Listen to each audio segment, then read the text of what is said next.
If your organic traffic has taken a hit or several hits, you're not alone. Our research shows that Google's AI overviews now show up in roughly 1 out of 4 US searches, meaning more people can get answers to their queries without ever needing to leave the search results. So basically, there's less website traffic to go around. But all is not lost. Our analysis of more than 2.3 million keywords shows that some query types are less vulnerable to AI overviews than others. That means that there are things you can do to combat this loss of traffic and help boost your SEO. We're going to share what those things are in this video.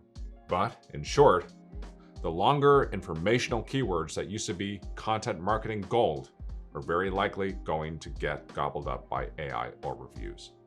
For an informational intense search that uses 7 or more words, we found the AI overview rate to be around 66%. So a query like how to keep powdered buttermilk fresh after opening, or other guide-like content, will often result in an AI overview. And if you operate in a trust-heavy industry like health, finance, or education, AI overviews may appear even more often. But it's predictable. It's a pattern, which means you can plan for it. Now, don't take this data to mean you should stop creating informational content altogether.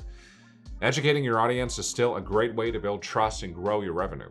What this data really means is, A, it's important that you show up in AI overviews for relevant searches, sort of how it was important to appear in featured snippets before the AI era. You may not get as many direct clicks, but you will get more eyes on your brand. This way, people think of you when they need something you offer. And B, you need to diversify the types of content on your website so they don't get swallowed up by AI. Knowing all that, the first step to winning back your traffic is analysis. You need to understand which queries you're appearing for, what the intent of those queries is, and what the general likelihood of an AI overview is. You could use a third-party tool like Ahrefs or SEMrush to analyze your rankings, but since we're specifically focused on Google here, Search Console would be a really helpful tool for you. If you have it set up, definitely hop in. When you're in Search Console, you can review your search result performance straight from Google. Start with the metrics. Compare your top queries to the same time period as the previous year. If you notice some queries or pages have stable impressions but declining clicks, that's a sign AI overviews are in play. You can always double check by searching with your target queries. For even more detail, you can create custom regex filters to segment queries by length or intent. It's also possible to export the data to a spreadsheet and use formulas to sift through everything. Your favorite AI tool may be able to help you here. Once you have an idea of which queries and subsequently which pages are being impacted by AI overviews, you need to decide the play for each page, or at least the top pages, if you have too many to choose from. Would you rather try to get your pages cited by AI, pulled into another search feature, or reposition it to bottom or mid-funnel? The latter can help your page avoid that informational AI sweep, but only do that if it makes sense for your content. So, how do you win as a cited source when AI overviews appear? Basically, create pages that AI wants to quote and people want to read. Those winning pages directly address search intent, present information in an easy to understand format, and offer unique perspectives. So, open your content with a crisp 2 to 4 sentence answer above the fold. Don't make people or AI tools dig deep for a solution. I'm looking at you, recipe blogs. To improve clarity, use step-by-step instructions and examples that illustrate your points. Original data, expert commentary, and proprietary frameworks or guidelines can also help your points hit harder while improving your page's EEAT. EEAT stands for expertise, experience, authoritativeness, and trustworthiness. And it's a framework used by Google to identify helpful, non-spammy content. The stuff that ranks well. Or in this case, the stuff that AI tools rely on. You can enhance your EEAT with things that establish your businesses or authors' credibility, like expert bylines, reviewer bios, research methodology, last updated dates, and primary sources. Another thing to add to your pages is structured data. are bits of code that help search engines and AI tools understand more about your content. There's schema for articles, how-to content, FAQs, videos, and even products. You can visit schema.org to validate existing or new structured data and read more documentation. Your pages also benefit when other reputable websites that you do not own link to them. Bonus if those websites are already being cited by an AI overview. Earning links is pretty difficult since you don't have direct control over it. Often, if you create helpful content with unique insights, you will earn links naturally, but you may need to reach out to site owners and ask if they would link to your website. So that was some advice for appearing in AI overviews.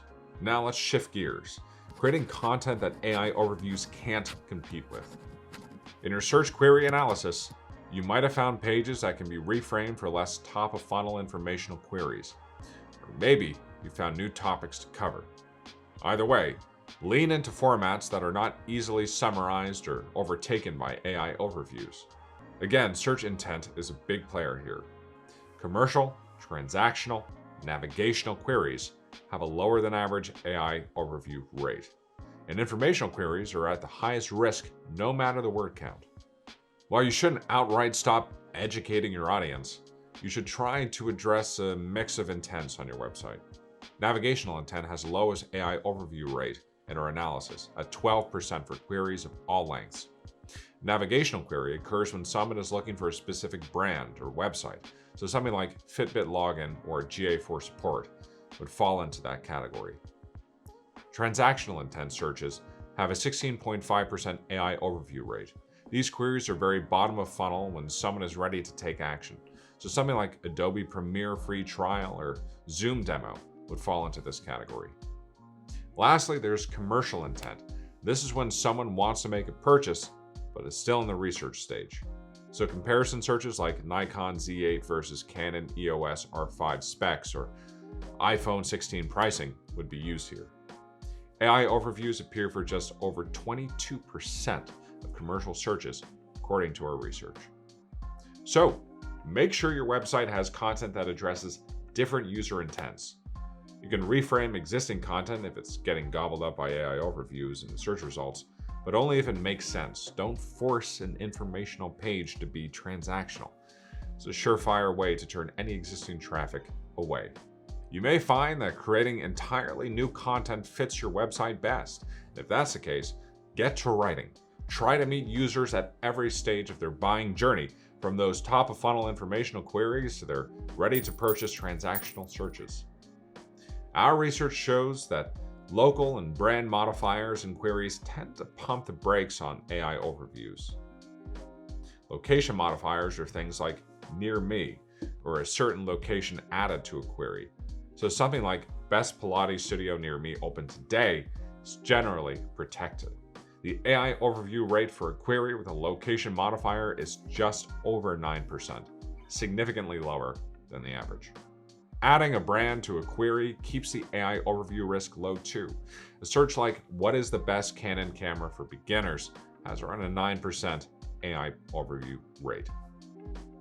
When you add a location and brand name to a search, that drops the AI overview rate down to just over 6%. So consider optimizing existing brand or location pages. If you don't have any, it's time to create some that are targeting those low AI overview risk queries. You can create pages that highlight your business in X location with plenty of details about whatever you offer. If you sell products or use certain brands for your services, you should have some pages that talk about those brands and offer details and help people along in their buying journeys. Next, let's talk about interactivity and visuals. What is something that you need to visit a website to use? Tools like calculators, estimators, checklists, decision trees, or quizzes can help drive more people to your website. It's something an AI overview won't generally be able to create as of right now. Downloadable content can help too. Things like industry guides, templates, and other interactive elements can drive people to your website. Visual content offers a nice boost for you as well, especially if you sell products. Our analysis show that visual long SKU retail searches like long sleeve rust orange dress with bell cuffs had an AI overview rate under 10%. much lower than the average AI overview rate. While generative AI can create images and videos, that's not exactly what AI overviews were made for. They're meant to help you find what you need.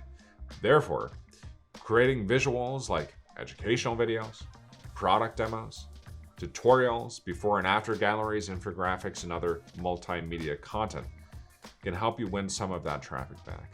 Even if your creations are pulled into AI overviews, you still can have your brand front and center in the result. Just make sure your branding is baked into whatever you create. Lastly, there is less traffic from search engines to go around, so it's time to diversify and distribute your content on additional channels. Building an audience on social media can help you drive more people to your business. So, do some research to figure out where your target audience spends time online. You can literally ask your existing customers which platforms they prefer. Review any existing accounts you have to evaluate their performance. LinkedIn, YouTube, X, etc. Keep an open mind. Take a look at your competitors' social media accounts too. If you notice a platform where they get a lot of engagement, it's likely you should be there as well. There may be some trial and error in this, especially if you weren't already on social media. You have to test things out until you find what works. Go ahead and experiment. You don't need to be everywhere, period. You need to be everywhere your audience is. In summary, AI overviews change the rules, but with the right mix of defense, differentiation, and diversification, you can still grow. It's going to take plenty of testing. You may not see immediate results, but keep pushing. You'll figure out a winning formula that helps you compete with AI overviews. Now, throughout this video, I highlighted a bunch of statistics about AI overview appearances. There is much more data than what I included in this video, which you can find on our website. I have linked to our analysis in the description, so check it out. Thank you so much for watching. Happy optimizing.